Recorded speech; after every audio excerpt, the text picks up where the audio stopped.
Welcome, everybody. Welcome to the No Name Music Cast. My name's Tim, and this is Joy. And before we get started in the episode, firstly, I want to thank all of our loyal listeners who listen to us each week. As I said, we do look at the stats, and it seems to be that our audience is growing.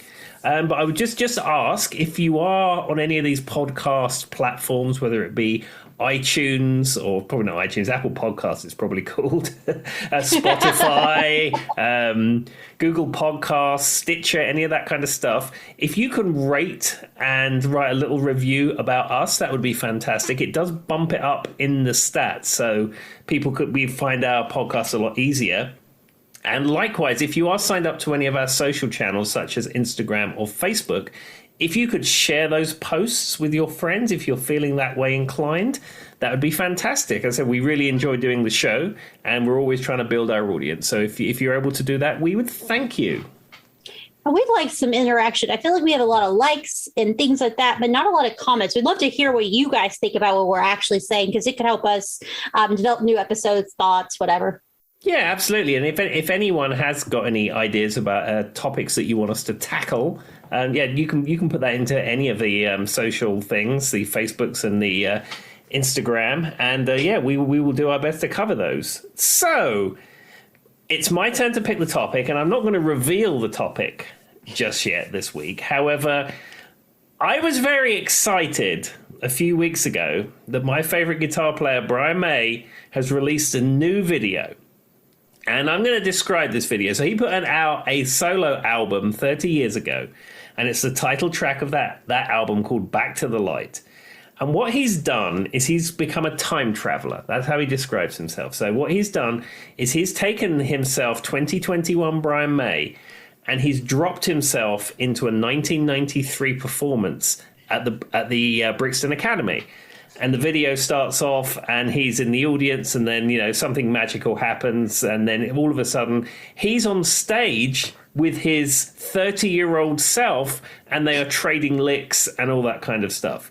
So I have some opinions about this video, but I thought a non-Brian May superfan such as Joy, who's a fan of Queen and a fan of music and things like that, I wanted to get her take. So before we get into the topic, Joy, what did you think? Okay, so I was challenged to listen to the original album in one of our previous episodes. And to be honest, it really was my first kind of introduction to Brian May as a solo artist. Mm-hmm. So, and I liked it. I actually really like his voice. I think he's got some really nice high notes. I mean, it's not like the world's greatest voice. He's obviously a guitar player first, but I actually kind of like his voice. I think he sounds really good. With the video, the first thing I noticed is, let me explain this, because everybody's going to be like, what is she talking about? The clogs. He had the white clogs on. And the reason I say this is Tim had recently told me he wanted new shoes, and they were the specific white clogs that Brian May had. I have worn clogs recreationally since the early 2000s. I bought my first pair in Sweden. I can't remember. What's the name of the place? Not Jönköping. It was... I can't remember. It's beside the point. But I bought them in Sweden. And then I had that original pair, and I wore them for years and years and years and years. And it got to the point where the leather was all peeling off and they were falling apart. And then one Christmas, Hannah bought me the exact same ones. She ordered them from Sweden, and they were delivered. And they're the ones I'm actually wearing right now. Got them on my feet right now. But these ones are beginning to show a little bit of wear. They got a little cut in the leather from where we moved house, and they was in a box with something sharp. So I have asked as a birthday present to have the same ones that Brian May has. And in an Instagram photograph, he had a picture of him kicking his clogs off. And if you zoomed in enough, you could see the brand. So yeah. It doesn't sound creepy or weird or anything. All right. Hannah, since you listened to the podcast, hint, you haven't already went to this Instagram photo. Tim needs those clogs. All right. So the first thing I noticed was he has the white clogs on, which is silly. I've always made comments about his hair. We're not going to get into it. That's like my big thing about Brian May. Brian May and his hair kills me every time. But the intro in the theater when there's no one in the audience. So I'm going to say it. The music video is really dramatic. He's just like walking through with the little playbill. So here's what my notes say. Clogs, the hair. Wow, I actually really like his voice. oh, wow, he's washing himself. Okay. And then it goes, those girls, those outfits, that's very early 90s. So in the video, Tim said, he's time traveling, and there's these girls that are very early 90s. Big 90s, I mean, not 80s hair, think more like a 90s hairstyle. And they're wearing crop tops, and they're the girls singing, and they're like blonde and all American kind of looking, no diversity. I hate to say it, but it's true.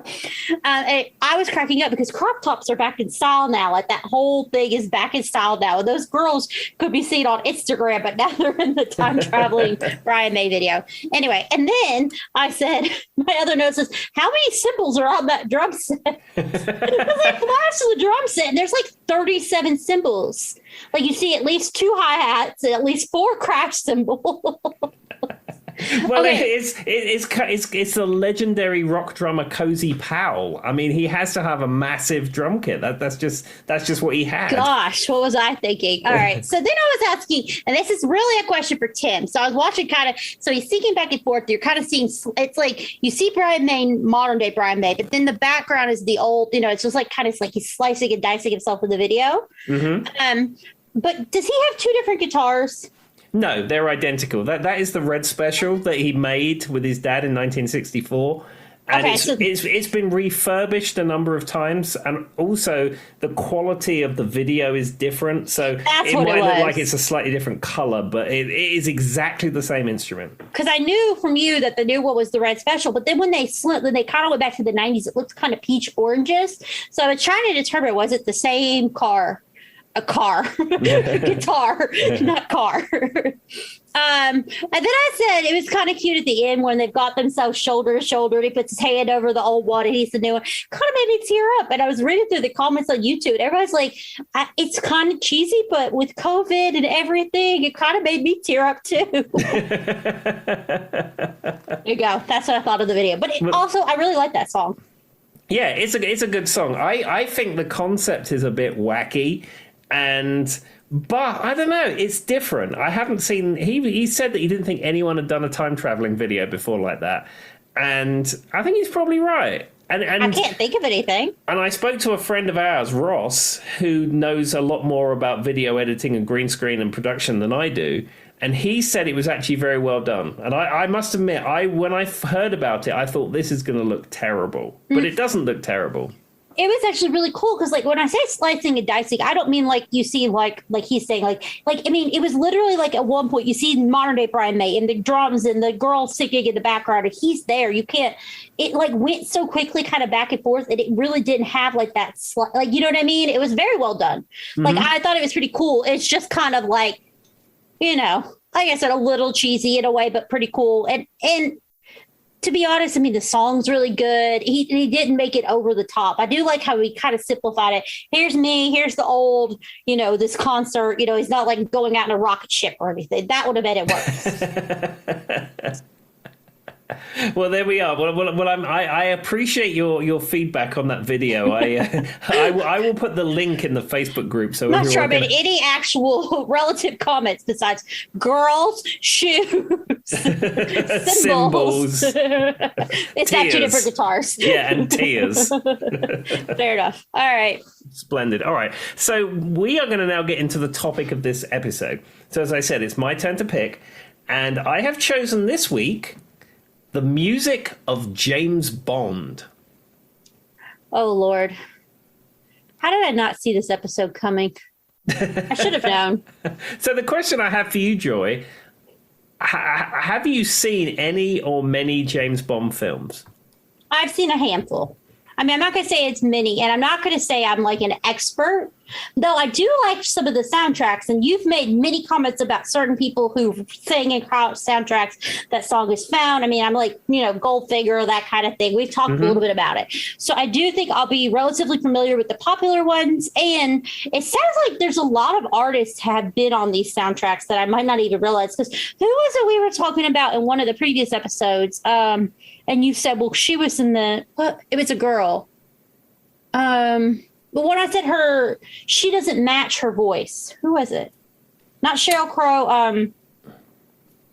I can't remember. Well, I will. If you think of it, interject. But I've got the whole lists. When you say it, I probably will remember. But there was someone we talked about extensively, and you said, well, her best thing was being on the James Bond soundtrack.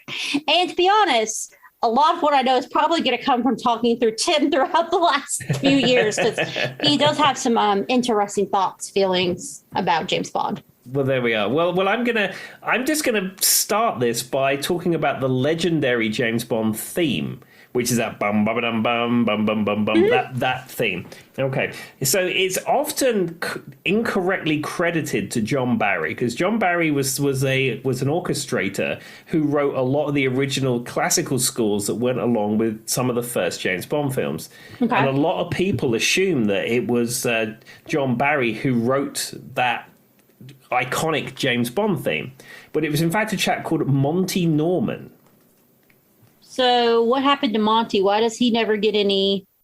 I don't know. I think it's like John Barry gets all the kudos for the James Bond thing, but it was written by Monty Norman, and he's still alive. He's 93 years old, and apparently to date he's received around £600,000 in royalties, which is probably close to $1 million in royalties for writing that.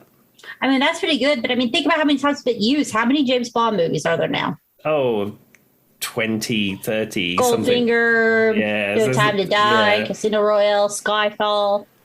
Exactly. And the original James Bond theme, they more or less used the original one on every film. When you got into the Daniel Craig, the newer ones, they stopped using it for a few years because they were trying to take a new direction with it. But the last few films have all had that James Bond theme. Why would you try to take a new direction with James Bond, though? There's something very nostalgic about it. That makes no logical sense to me. Yeah, they tried to reinvent. I'm not... It's new films. You know what I'm like with new films. Tim's not agree. But you know what I mean, though, Tim? Of all the films to reinvent, I just feel like James Bond is one of those ones you don't. Sure. I mean, there was some talk about making James Bond a female character.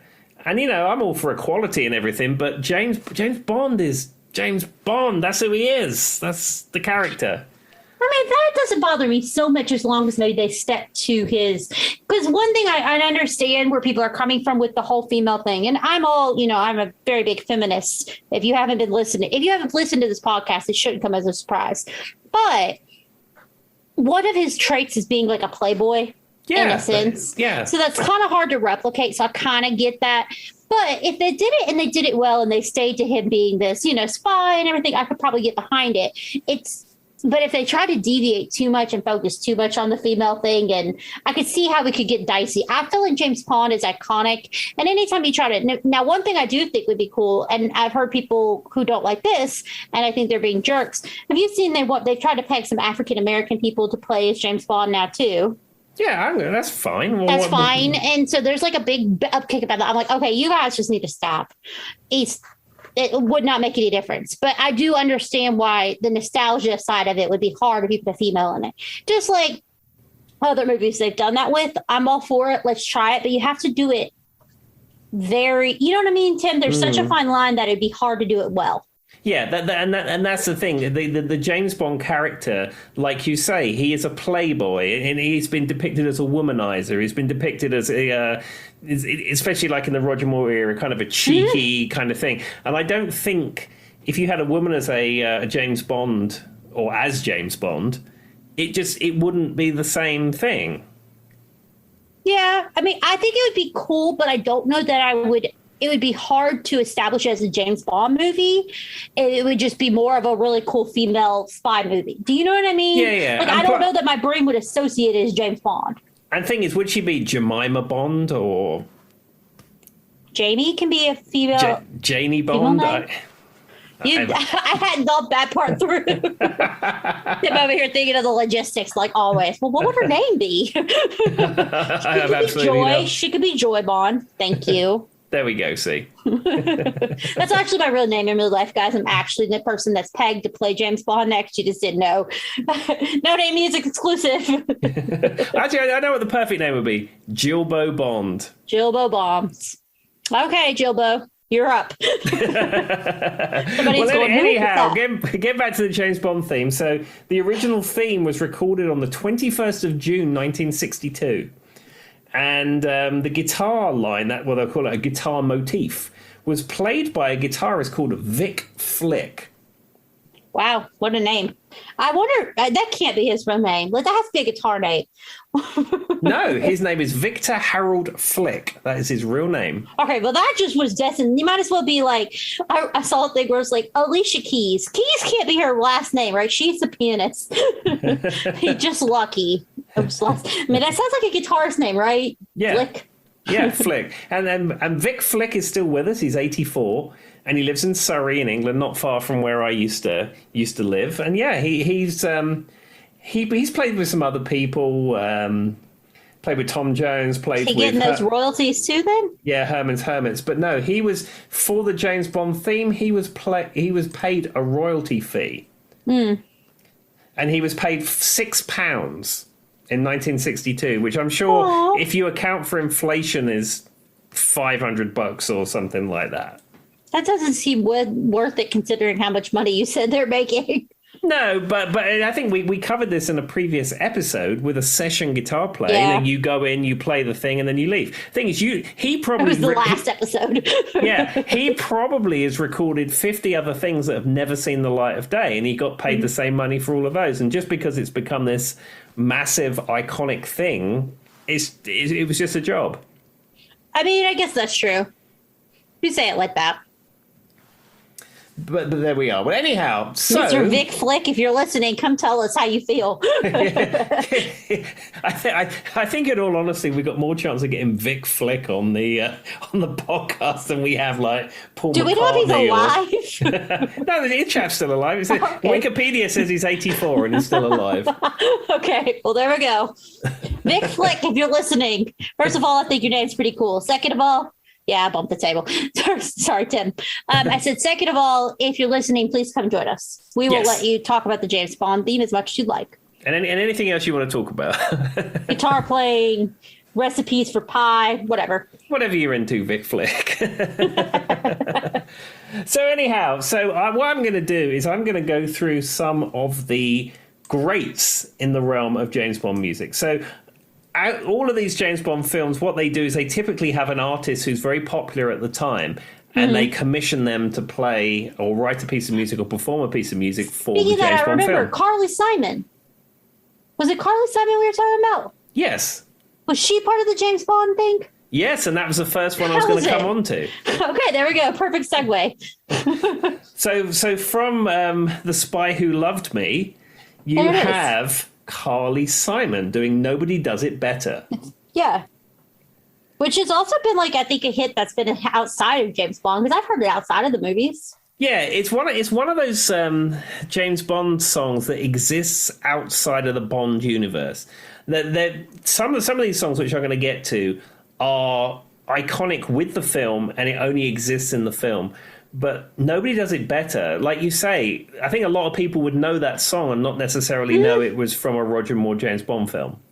Well, let's be honest. I'm not up on my James Bond knowledge that much. I did know Roger Moore, and I'm sure I probably heard it in there, but she says something about, like, I think she says, like, The Spy Who Loved Me in it. Yeah, it's a token line. I listened to most of these songs before we started recording tonight. Yeah. And there's The Spy Who Loved Me, and it just doesn't fit the rest of the vocal. It's just been tokenly dropped in there. It's almost as if she had this amazing song that already there, and then dropped that line in. Because most of these other songs, you know where I was going with that, because that's the only part in it that makes me think James Bond anything. It's like kind of weird outside of the realm of the song. Yeah, and most of these other songs, the name of the song is the name of the film, but this is called Nobody Does It Better. It's not called The Spy Who Loved Me. See, that's what I was going to say, though, because, like, yeah, you pegged it. What I was thinking is I was like, there's only one line in it that even reminds me of James Bond. Oh, weird. Yeah, but it's still a good song, and I mean, the song is great. Even the way it starts, like that. I mean, I will be quoting Partridge here, and there is a video which I'm going to put in the Facebook group. But this is how it starts: clang, clang a lang a clang a lang a clang a lang, clang a lang. Tim's got such talent, y'all. Raw talent coming out of that one. Have you not? You obviously haven't. No, there's you a keep bringing video. this person up, and I'm like, I don't know who this person is. Alan Partridge does a thing where he describes the opening of A Spy Who Loved Me, and someone on YouTube has synced the actual video to his comedy talking about it. And it is utterly hilarious. If you hate Alan Partridge, it's not utterly hilarious. Long after this podcast is over, I'm going to have dreams about Alan Partridge. I hear about him every episode. Alan Partridge, is he alive? Yeah, Steve Coogan. It's a comedy character. Okay, well, Steve Coogan, if you're listening, Tim would love to have you on the podcast. You could do live interpretations for us. There we go. But anyhow, that is exactly how the song starts. It is, actually. You're not wrong. It was actually pretty good. Yeah. Oh, that was funny. Okay. All right. So I'm not gonna go in any particular order of the songs. I'm just gonna pick them out at random, because otherwise I'll just get stuck in the Roger Moore era, and that's all I want to talk about. So one of the more up-to-date ones, well, I say up-to-date, is probably 40 years old at this point, is Tina Turner's Golden Eye. Do you remember Golden Eye? Yes. And that's one I've heard outside of just like listening to Tina Turner in general. Mm-hmm. But that does sound more of a spy kind of song, I guess. Golden Eye makes me think of a spy. And that's like, but only thing I remember is like, is she talking about like reflections in water at the beginning? Am I thinking of the right song? Yeah, she does. She's talking about reflections. Yeah, then I've heard it before. It's pretty good. I mean, it's Tina Turner, Tim. I mean, I'm not going to say anything negative. You literally cannot go wrong with Annie Mae Bullock. That's what I say. Yep, I can agree with that. And she now lives in Switzerland. Did you know that? No. She married a Swiss man. She moved to Switzerland, and then in order to get Swiss citizenship... Wait, who are we talking? Did you not say it was Tina Turner? Tina Turner. She's in Switzerland now? Yeah, she's lived there for decades. What? I was like, when did Tina Turner move to Switzerland? That is a new music class exclusive for me. She ended up... That's so random. Yeah, she I think through the 90s she was performing. She retired at some point. Huh. And she said that she married a Swiss man, and then she moved to Switzerland with him. And then recently, 5 or 6 years ago, she became a Swiss citizen. I don't know why that's so random to me. Yeah, and then to become a Swiss citizen, apparently, you have to be fluent in German. Huh. So... if you look on YouTube, you can find videos of her on like Swiss TV speaking in fluent German, and it's just weird. That does seem. I don't know why, but that's just really random to me. That's why I was like, wait, we're talking about Tina Turner? I mean, it's not like her previous relationships were that great. She probably just wanted to kind of peace out. Yeah, I mean, I'm sure he's a really nice guy, and they love each other, and it's all cool. Yeah, but, I was just saying, like. She found a really nice guy now, and she's like, bye, guys, I'm out. I mean, it's just so random. Of all places, I don't know why I wouldn't think Switzerland. But you were saying in the last episode, German is like what the older crowd in Switzerland still speak, right? No, that's Sweden. Oh, yeah. Never mind. Ignore what I just said. Switzerland, half of the country speaks English and half of the country speaks French. I've been to Zurich, and it was then where does the German come in? What's that? Where does the German come in? The German comes in from where we was talking about Sweden, where the older folks... Well, did you not just say she speaks fluent German, or did I imagine that? No, yeah, she speaks fluent, because to become a Swiss citizen, you have to learn how to speak German. Why, though? I don't know. German? Well, I can tell you... I'm confused. I can tell you, I became a U.S. citizen. Someone's screaming at us right now. First of all, that's the wrong country, Joy. Second of all, this is why. Well, I became a U.S. citizen, and as part of your citizenship test, they check that you can read and write English. That is part of this. That is a citizenship requirement. And I'm sure in Switzerland, it's the same thing. You have to prove that you can read and write German. It's just weird because you just said they don't really speak it there. Okay. No, No, that's why I was they thinking. do. In Switzerland, half of the country is German and half of the country is Sweden, depending on Sweden, okay. French, depending on which part. I thought you said half English, half. Okay, never mind. Yeah. Everybody, I'm just dumb. Move along, Tim. I misheard you, and that was a whole rabbit hole we didn't need to go down. All right, continue. Somebody is literally Phil. If you're listening, I'm sorry in advance. Continue. This is not a language podcast, obviously. Back to Tina Turner. Okay, so the next. Okay, continue. The next song I'm going to pick out was a massive hit in Germany. No, it wasn't really. The next song I'm going to don't get me started on German again. The next song I'm going to pick out is, and it is actually a Roger Moore film, but it's "The Man with the Golden Gun" as performed by Lulu. Are you familiar with that? Not off the top of my head. How does, what is it about? Better been with someone, the man with the golden gun. Yeah, I've heard that before. Yeah. I'm not super familiar with it, but I have heard it. Yeah, Lulu was a 60s pop sensation around in the swinging 60s Carnaby Street, all that kind of business. And my dad used to work for a company that sold and installed TVs and videos when I was growing up. Mm-hmm. And Lulu's mother was a customer. So I have a rock and roll connection to that.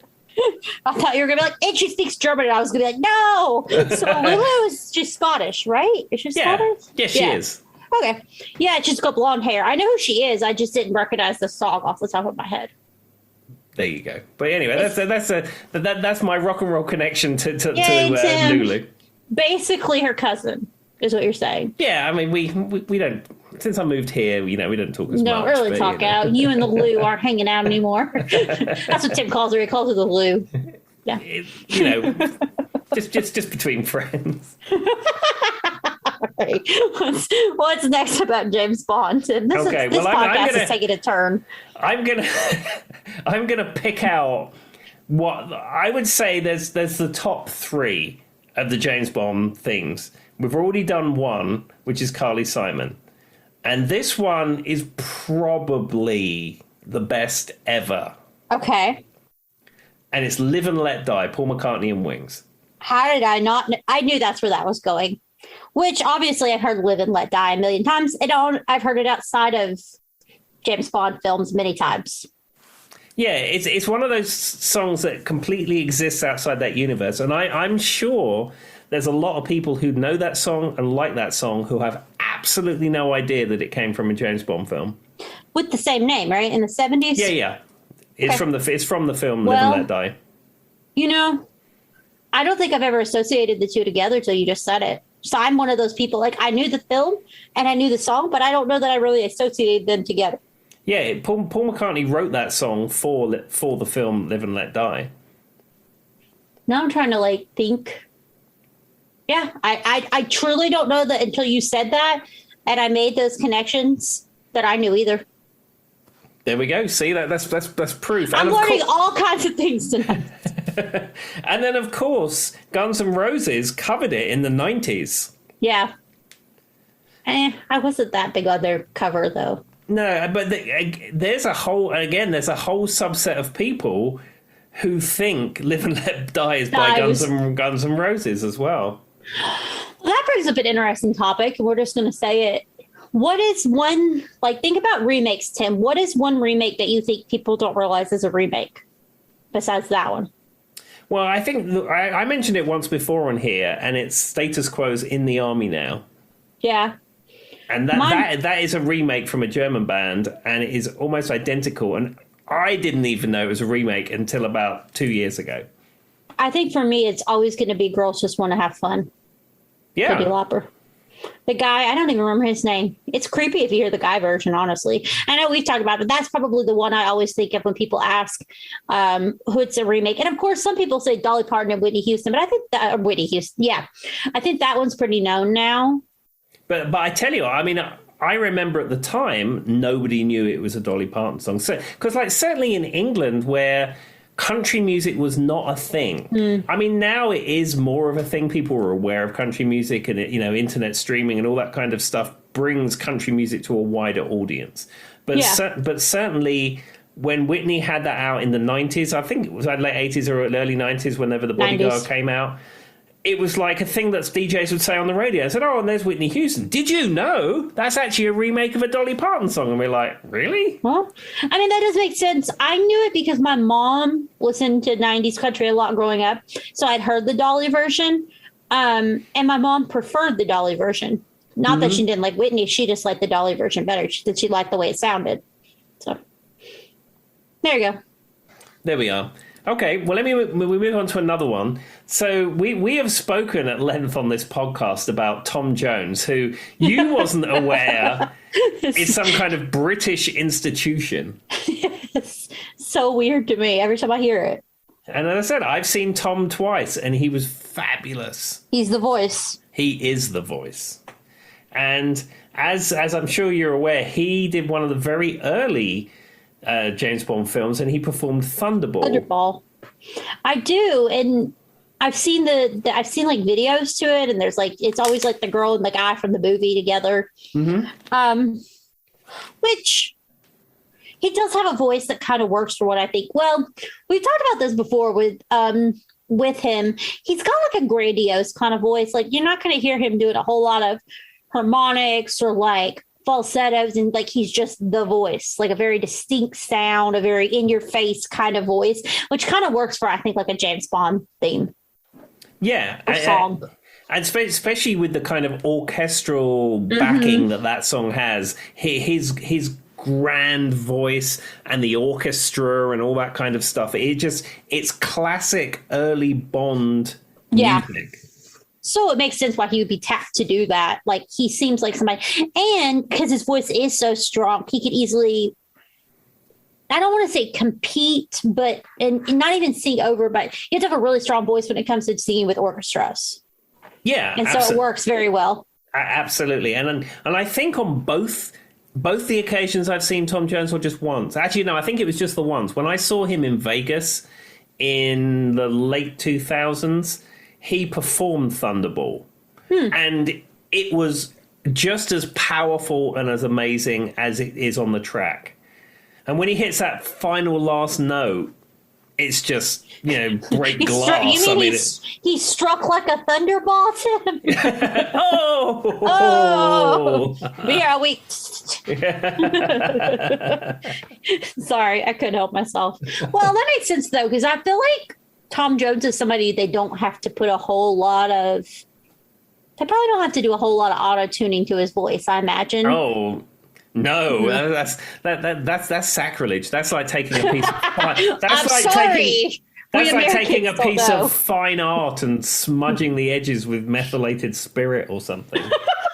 Methylated spirit. What a statement. This podcast is taking a turn. No, but I'm just saying, like, I feel like he probably is like somebody, he sings the track and they just roll with it. Yeah, absolutely. And the other interesting thing about Tom is he doesn't write any of his songs. He only performs other people's lyrics. I like how Tim said, like Tom, like all British people just hang out with him daily. Oh, just Tom over here. Like I said, I mean, everybody in England, it's Tom Jones, Cliff Richard, and Status Quo. Institutions. So, on another note, guys, I'm just going to make a joke about this. One time, Tim and me we had this lunch crew we used to eat lunch with. And every once in a while, Tim will speak on behalf of England. Like everyone in England knows this fact. And I'm like, what? Do we Americans just not get the download? Like we were talking about, we're not going to get into what his theory was. We were talking about Princess Diana, and he said, da-da-da-da-da happened. And I was like, I don't want to put it out there because the FBI is still after us after that one episode. So we don't need to put this one out there. But I was like, and he said it so nonchalant, so like matter of fact, just like everybody knew. And I was like, did you guys get like a memo in the mail in England that the rest of us didn't get? Well, it's not so much that we get a memo about things like that. I mean, I grew up with tabloid newspapers, so I mean, you'd see this stuff day in, day out. So the Sun was right there with you. I mean, that makes the sense. Sun, the Mirror, the Daily Sport. Not really. It's just weird. It's like the Sun, the Mirror. Interesting names for newspapers. Not like ours are any better, but Anyway, yeah, Tim. So when Tim was just like, yeah, Tom over here, that's what it made me think of. Okay, well, everybody in England gets that message on their Universal TV. And I also have a sort of claim to fame with Tom Jones. So I may have told this before, but I once played the song "It's Not Unusual" at Lakeside Country Club, and in the audience was the guy who wrote it. That is unusual. Yeah.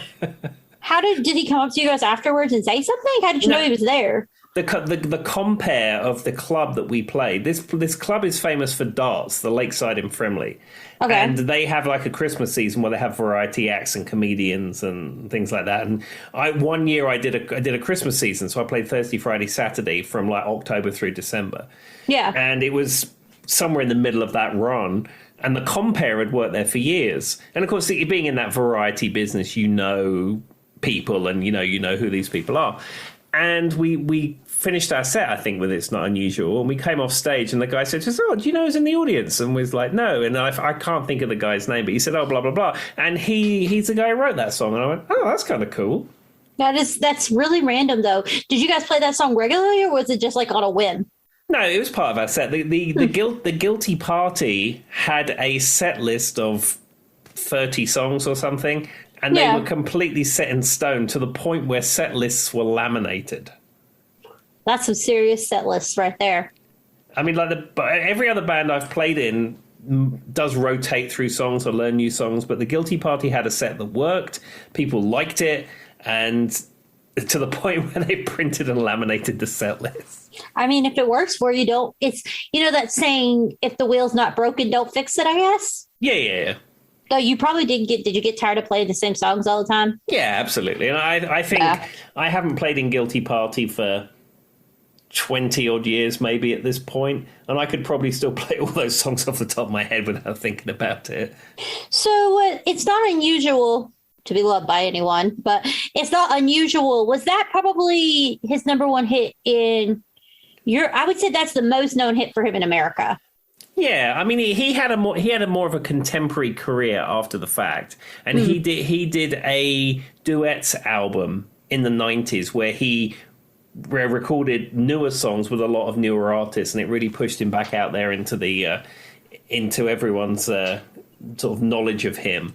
But yeah, I think if you're thinking of classic Tom, you got What's New Pussycat, and then you've got Delilah. Yeah, and all that She's stuff. She's a Lady. Yeah, but I think It's Not Unusual. That's his defining song, I think, if he ever had one. Yeah, I would say in America, It's Not Unusual, What's New Pussycat, Delilah, She's a Lady, maybe Sex Bomb, but it's kind of iffy. Yeah, Sex Bomb is from that duets album because I think it's with Moose T, who's like a rapper or producer or something like that. And in fact, I'll take your word for it. That version of Sex Bomb, the Guilty Party used to do that as well. If he is a staple, as you say, in Europe, you guys definitely should have had him in your playlist that was laminated. So I understand.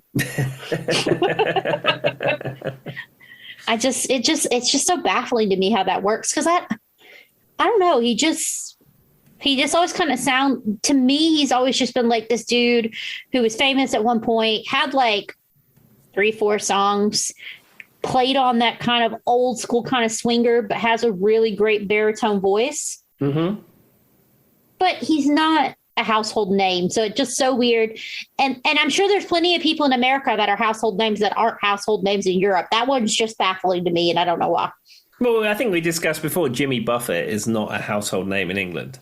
Yeah, and he's definitely a household name. And I'm sure there's plenty of country artists in America that maybe aren't, though you have said country music's had a resurgence over there. Yeah, I mean, not since when I left, not really, but from what I've seen since, a lot with Spotify, I said streaming things where you can pull anything up and everyone's sharing YouTube videos and all this sort of thing. It's become more of a thing. People are more aware of country artists, but I like you say, there's probably a number of 80s, 70s, 80s country artists that people wouldn't necessarily know in England who like Jerry Reed, for example. I always thought Jerry Reed was the snowman out of Smokey and the Bandit. And someone said, "Oh, did you know that he did sing some music in Smokey and the Bandit?" And I went, "Oh, I didn't know that. That's a bit weird." And then after the fact, you find out that Jerry Reed is this huge, amazing country artist, legendary country artist, that it was an anomaly that he appeared in a film, not that it's an anomaly that he sang the incidental music in Smokey and the Bandit. When You're Hot, You're Hot is one of his songs. And isn't his full name Jerry Reed Hubbard? Hubbard? Probably. Tim's like, I have no idea. I know him as the Snowman. Okay. Well, I know the only song I can think off the top of my head is he had a song that's called When You're Hot, You're Hot.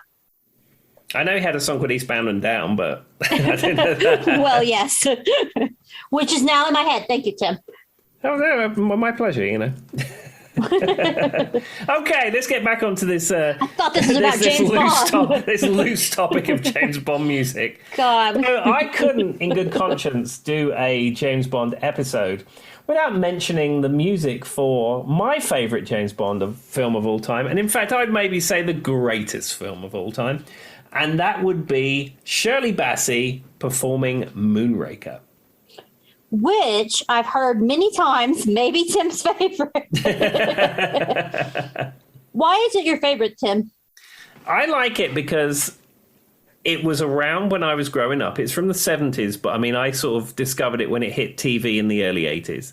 Yeah. I like Roger Moore as James Bond. To me, he is the iconic James Bond. He has all those character traits that we spoke of previously.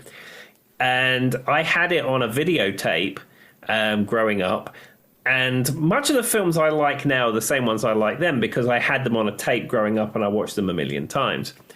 And there's something about that film because I mean the premise of the film is that there's this evil guy called Hugo Drax who wants to create a master race. So what's he going to do? He takes all these perfect physical specimens in his eyes, ships them off to a space station, and then has these poison globes which were created from an orchid which have a poison in them that only kill humans. So he's going to send these globes into the atmosphere, destroy all human life, and then let the Earth recover, and then he's going to repopulate the Earth with his super race.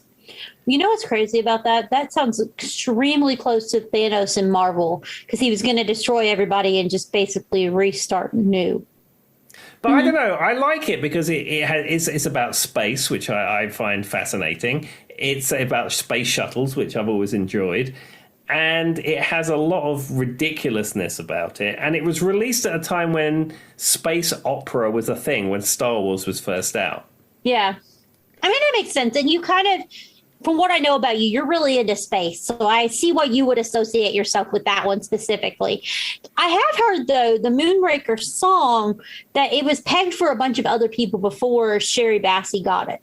That's correct. So what happened when they made Moonraker, they didn't go through the normal funding that they went to, and they couldn't get Pinewood. So most of this film is actually made in France. All the sets were normally made at Pinewood Studios in just near London. But this was all made in sets in France. And all the incidental actors and actresses in this film are mostly French. And I think there was this film didn't follow the normal pattern of making a James Bond film. And they didn't have anyone to do the Moonraker title.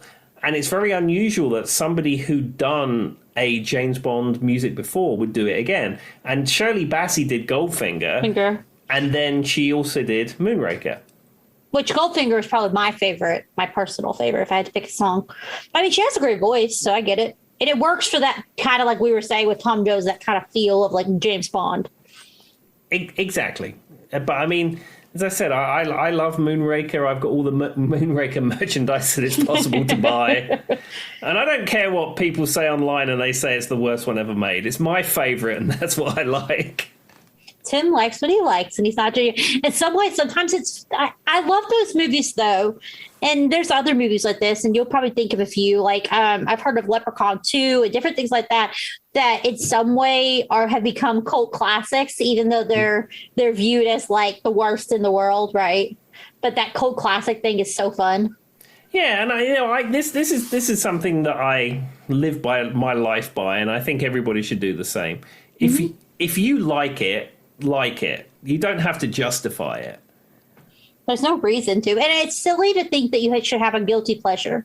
Yeah, like, I just don't believe that. I hate the concept of guilty pleasures. If you just like something, just like it. There's no wrong with that. Nothing wrong with that. If you like, I don't know, Cannonball Run 3, which is, in my opinion, absolutely appalling. If you identify with that and you love it, just watch it and enjoy it. You don't have to justify that. We had a conversation with in one of the Zoom chats with our friends for the Freak Jam about Rocky Horror Picture Show, which is a cult classic, and at one point was viewed as being absolutely terrible. I think it's had a resurgence and people find it cool now because you go and you do the thing where you talk back and forth to the stage and people perform it. But that's an example of something I absolutely love that at one time was viewed as being, and I still think some people find it pretty wacky, but I absolutely love it, and I'm not going to change that. Yeah, if you like it and you enjoy it, who cares what anyone else thinks? Never get wrapped up into this realm of the guilty pleasure. Just if a piece of art appeals to you, enjoy it for what it is and just own that. Yes, but if it's Sweet Home Alabama, just turn it down when you drive by me. That's all I ask. I will do that. Not that I'll be listening to it, but I would encourage that strongly. Just turn your volume down just a little bit as you drive by me with your window open. That's all I ask.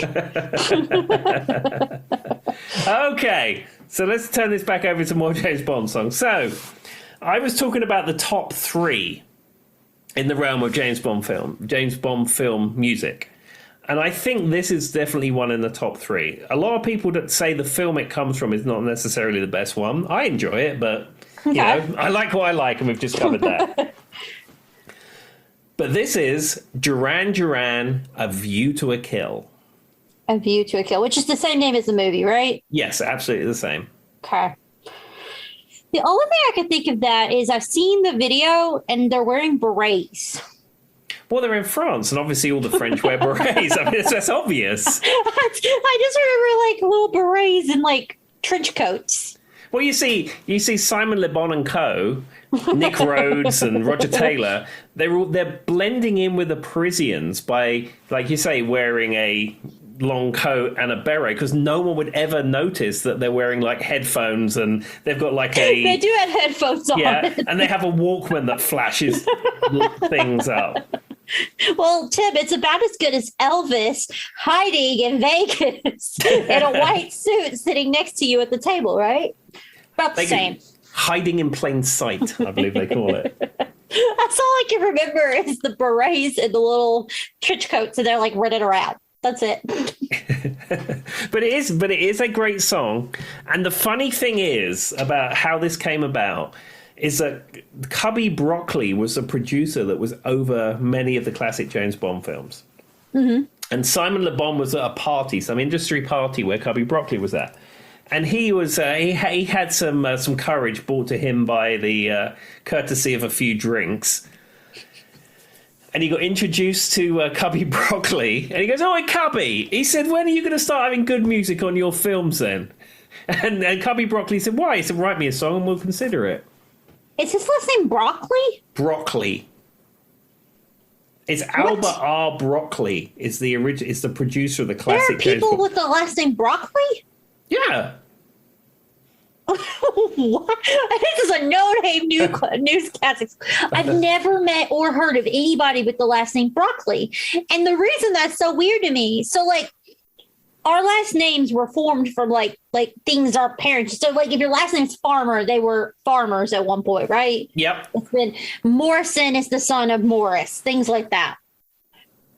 What were Broccoli? Were they broccoli farmers? They were vegetable farmers.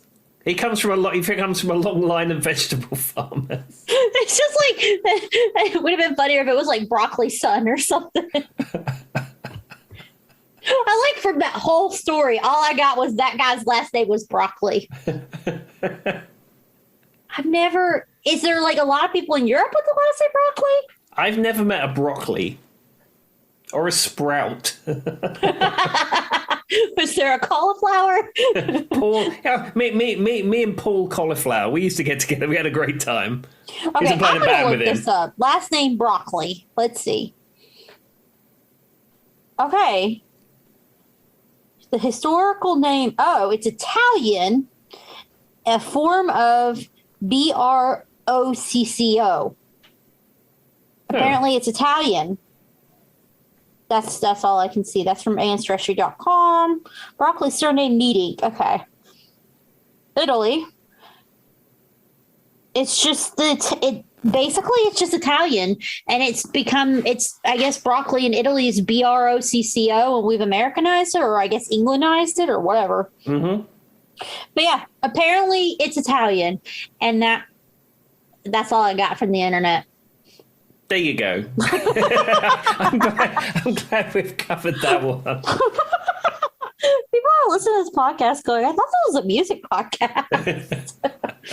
Anyway, all right. So back to James Bond. back to James Bond. So anyway, that was A View to a Kill, and I consider that in the top 3. There is a theory that the song existed prior to the James Bond thing, because there's a refrain in the song that says "Dance into the fire," and that refrain goes through that song often. Dance into the fire. Yeah, and some people think that all they did is they just tacked the View to a Kill bit on the beginning, and they already had the song, and then they put View to a Kill on the front. I mean, that's kind of what we thought with the Carlos Simon song earlier, so it's not too far off. No, exactly. But anyhow, Simon Le Bon's drunk bravado created A View to a Kill. And there's a guy named Broccoli. All right. There we go. Well, I have a couple more just before we wrap up this this deep dive into the world of James Bond music, fire, all this other stuff that we've spoken about. So another one that came out in the 90s was Gladys Knight, License to Kill. I mean, that's probably the one I know the best, I would say. And of course, Gladys Knight, I mean, she's fantastic. But I mean, the movie, the song, everything, that's probably the most, besides Goldfinger, I think that's probably the one I've heard the most. Mm-hmm. Or know or associate as James Bond, I guess. Yeah, I mean, as I said for me, Roger Moore is James Bond. I don't care much for Sean Connery. And some people will say that, he's the iconic James Bond, it's where it all started, and, it's all about him. But I've gone back and watched them, and they've not stood the test of time well at all. I don't like some of the things he gets up to. I don't like the way that he's depicted, the way he treats women. It's just not. It was a statement of the time, but it does not hold up. I can agree with that. One of those things we talked about. There's a lot of things over time that we'll be like, and that has aged terribly. Yeah, absolutely. And outside of those thoughts, I don't enjoy the early Connery films particularly. They're not my favorite. He's not my favorite in general, I don't think. So I think that contributes. But I mean, I understand why they might pick him to fall in suit with the James Bond thing. Mm-hmm. I get it. I see why he could work for that. But I don't really care for him as an actor in general. He's just not one of my top. Not that if you like him, like we said, like what you like. Just for me, he's just not really up there. Exactly. It kind of seems to play. Have you ever heard the difference between an actor and a movie star? There's a difference. Yeah, the movie stars earn more money. That's true. But an actor is somebody who has a broad range, can do multiple things, whereas a movie star tends to play the same character over and over again. Mm-hmm. So, and I'm sure you can think of a handful of people off the top of your head like that. He almost seems to fall into the movie star kind of realm. I feel like I see him in the same type of thing over and over and over and over again. I don't know that he has and he very well could do it. It could just be casting, because typecasting is a real thing. Yeah, but I mean, even like Roger Moore. I love Roger Moore as James Bond, but he was in The Saint, basically playing the same character. Yeah, he plays the same thing in Cannonball Run. He plays he plays Roger Moore is what he plays, and it gets slotted into whatever film he does. Yeah, and that's a good way to put it. There's certain artists that say that's just them playing them. You know what I mean? That's this person and that's their personality, and they're just putting. Honestly, a good example, and he's kind of gotten out of this, but back in the day was Will Smith. A lot of the older Will Smith movies, he's kind of gotten broader in his range. But him in Men in Black, it was just Will Smith. Will Smith. It was his personality put into a movie. Yeah, I've seen a few of his films. And I think you're right. He's playing the Will Smith character that's dropped into whatever plot. He's done a little bit more serious stuff and kind of brought in his range. Because, he wasn't the Fresh Prince of Bel-Air. So it's not like he was an actor. He's new to acting or anything. But, when he first started specifically, those movies, I'd say Men in Black, Wild Wild West, all that stuff. It was definitely Will Smith in those movies. What's the film where he's in like New York City and it's completely deserted and gone back to nature? I've seen that one. Is that the iRobot one or I something? No, I've seen iRobot as well. I saw it on an airplane once. I don't know off the top of my head. We'll have to look it up, Tim. I will. I don't know. I'll look it up. It's that little handful of films I've seen that I've just forgotten about until then. Because see, I know what you're talking about, but I don't know what the name of it is off the top of my head. Hancock was one that I've seen a lot, which is him. Charlie made me watch Hancock a lot, but that's not the same movie. No. And that's where he started to broaden his range and, get out of like the Will Smith, I guess we can say, character. Yeah. But it also probably comes down to people putting them in those movies. You know what I mean? They can't really control what they're being put in sometimes. It's what they're being casted in. Exactly, but they can control that big fat check that comes from the film studio. And that's really all they care about. Exactly. Well, I tell you what, I've got two more, and then we'll wrap this topic up. So, one that you'll probably be familiar with because it sounds like I Am Legend. There we go. Ha ha! I've seen that. You can put that up there with Stevie Nicks. I'm not just yelling it to yell it. That's the movie. I Am Legend. There we go. Okay, continue with James Bond. Okay, so as I said, I got two more before we wrap this up, and then from what you were saying, I think this is the era of James Bond films that you're probably familiar with. So This is Sheryl Crow, Tomorrow Never Dies. Yes, that's definitely more of what I was. And that's who I got confused earlier. I knew it was a female when I was trying to remember. And that's who I was thinking. I was like, it's not Sheryl Crow, it's the other one. But I've definitely heard that one. I've seen the movie theater. The movie theater. That's not what I said. I've seen the movie. I've seen the actual music video, and I mean it's Sheryl Crow. But it's she. So she's not one that you would think of when you're thinking of someone singing a James Bond theme. But I think she does really well.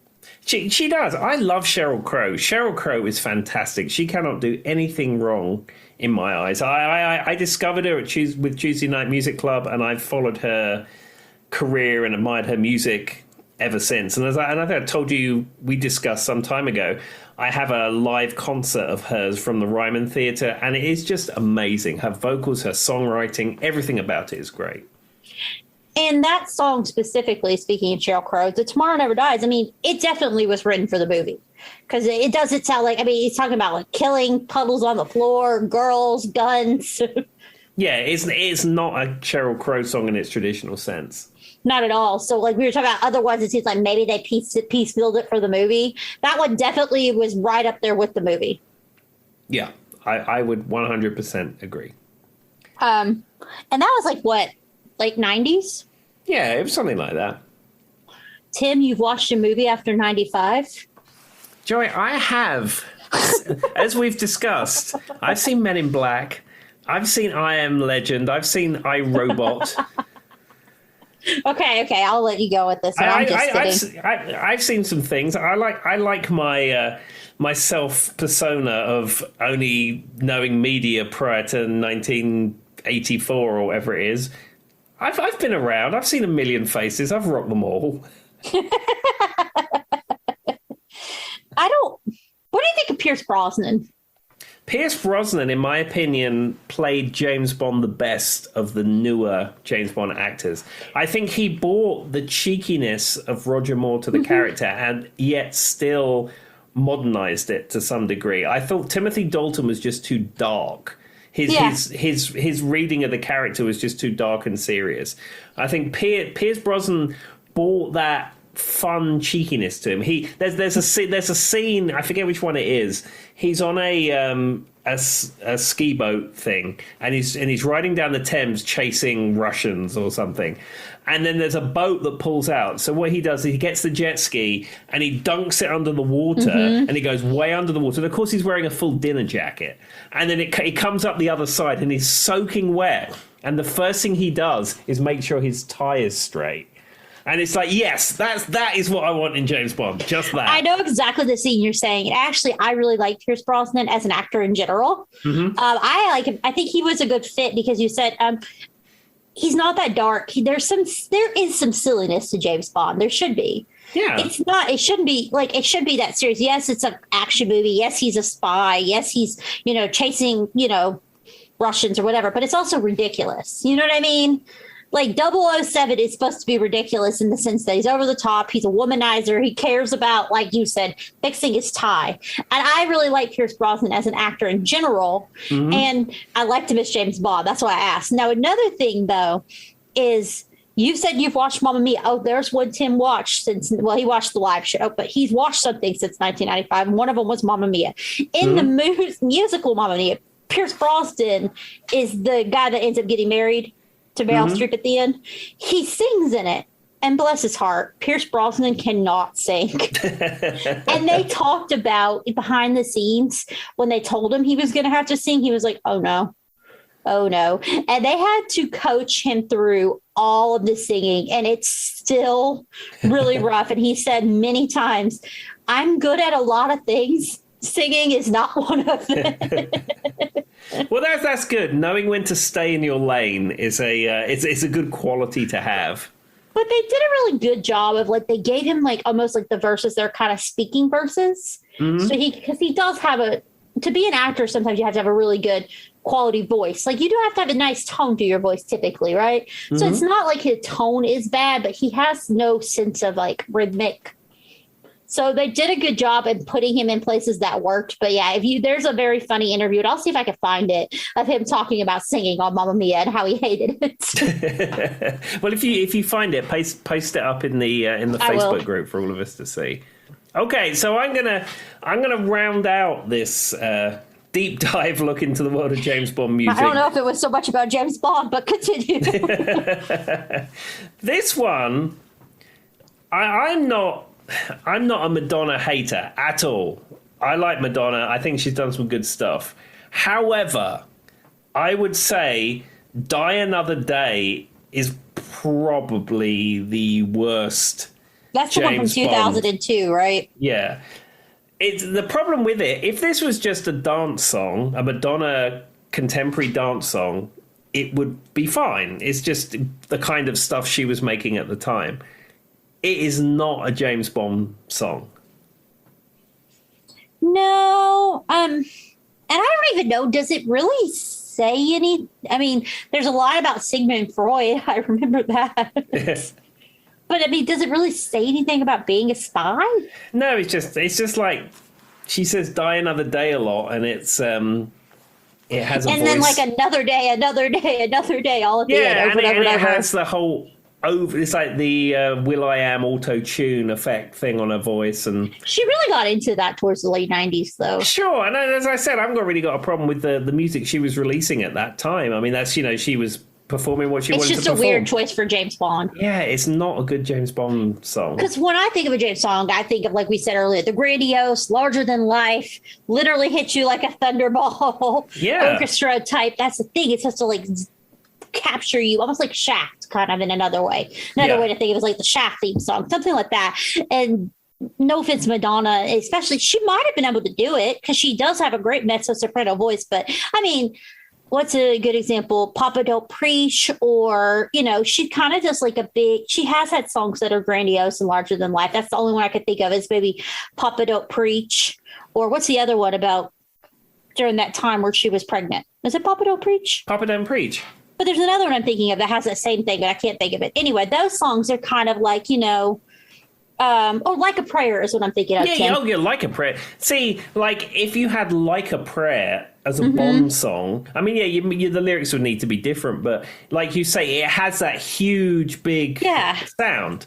And that would work as a Bond song, but it's grandiose, it's intense, it's got all those things, which is the song was supposed to be. And I know the Catholic Church didn't like it too much, but either way, who cares? But it would have worked very specifically for so if she had done something like that, it could have worked. But Die Another Day is just mediocre, dancey pop, and it's not a good Bond song, and I'd probably say it's probably the worst of the lot. I mean, I don't really have a say whether I think it's good or bad because I'm not destined into the James Bond world. But yeah, I don't know that I even associate it just so much with the movie. I think I've just heard it on a playlist before, but I don't even know if I've actually watched Die Another Day. Just going to tell you the truth, because that's the more modern one, right? One of the more modern ones. I think I have seen it, and it was about that time I tuned out the world of James Bond. I was not really a fan of the Daniel Craig James Bond. My understanding is his portrayal is a lot closer to the Ian Fleming books, how it was originally written. But it ceases being fun. It's just another dark and brooding character. Yeah, and and I like the funness of it. It's kind of like, weirdly enough, another character that is very over the top, kind of funny, but Pink Panther, like the original Pink Panther, the inspector, you know how silly he is in some ways. It's more silly than James Bond, but I like those aspects when they put those into characters, because not only does it make him humanistic, it adds an extra layer to what you're watching. Sure. I mean, for a film like this, you want to watch it to be entertained and enjoy it. You don't want social commentary. Yeah, that makes sense. I mean, there's plenty of time for that, and there's plenty of things that you can watch and read, and that will give you, social commentary. But if I see James Bond films, I want to see nonsense for a few hours. Yeah, I could agree with that. Well, isn't that kind of what you want from any movie, really, to kind of take you out of your current mindscape, especially? So I'm not a big fan of the dark ones. No, I don't like things like that. I mean, that's it. The films that I enjoy are very narrow, but I would say one thing that joins them all together is they're fun. It's escapism. They're fun. Ghostbusters, Flash Gordon, first few Star Wars films. I say a lot of the things Tim really likes are like that. Yeah, and I like that. Cannonball Run, Smokey and the Bandit. It's just it's pure escapism and fun. I don't want an education lesson about social justice or something. My twin sister said, we'll leave it at this. My twin sister talked about, that whole thing, and maybe you've heard this, maybe you haven't. You know how, like, people talk about music's supposed to make you feel things. It's all about emotion. And it's always people who are talking about melodramatic, dark stuff, right? Like this really heart to heart stuff. Brady goes, happiness is an emotion too. Yeah. She's like, if the music makes me happy, how is that not making me feel emotions? Exactly. That's a quote from my twin sister. That's what she used to say. When my mom would say something about, like, sorry, Mom, if you're listening, oh, you'll get it when you're older, about some romantic love song or something that's really dark, and feel all the emotions and all this stuff. Still love you, Mom, because I know you're probably listening. But Brady was like, well, the song makes me happy. Is it happiness and emotion too? That's pretty logical. And with that piece of information, thank you for coming to my TED Talk. And I don't know anything about language or countries. There we are, Joy. Well, that will be a topic for another week. And we will say goodbye to everyone. See you later. Bye.